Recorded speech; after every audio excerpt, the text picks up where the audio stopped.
My name is Gerhard. I'm a creative director at Masters and Savant during the day. I also work on my own artwork after hours for exhibitions and gallery shows. I don't really see myself as a political expert. I'm not an analyst. I didn't really go out to do a big commentary on the Middle East. I know probably as much of the Middle East as the next guy, in suburban South Africa.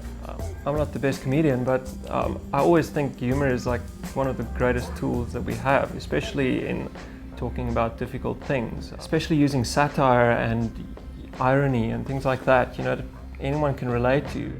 In the artwork Radical Islam, we have like a very iconic Islamic figure, but he's skateboarding, and obviously, the first connection you make is the word radical, and it's like, okay, it doesn't mean radical as it should mean. This is actually a positive connotation, and why do I feel guilty? Because I thought, that's like it's a good thing to do as an artwork, to get people thinking about, why isn't it like that?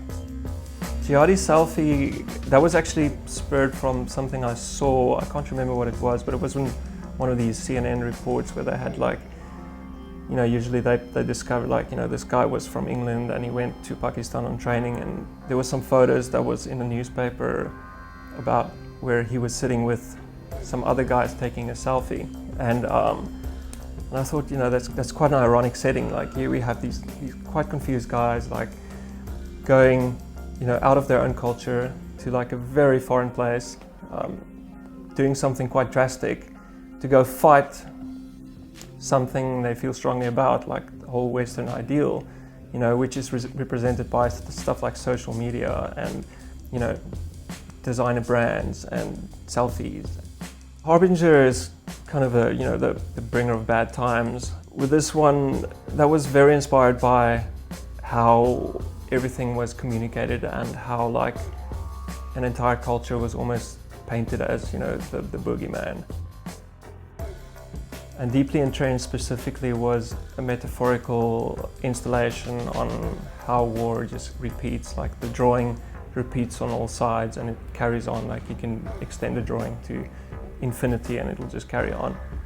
Well, the ideas in that drawing specifically was around, stature, and I worked in things like gold, and the drawing was done on stone, and these are all symbols of wealth and stability and power and safety. The best thing an artist can do is just to be true. You can express what you're seeing and what you're feeling in the truest way that you know how. It might not be relevant to everyone, and it might not solve a lot of problems, but it might solve something for someone.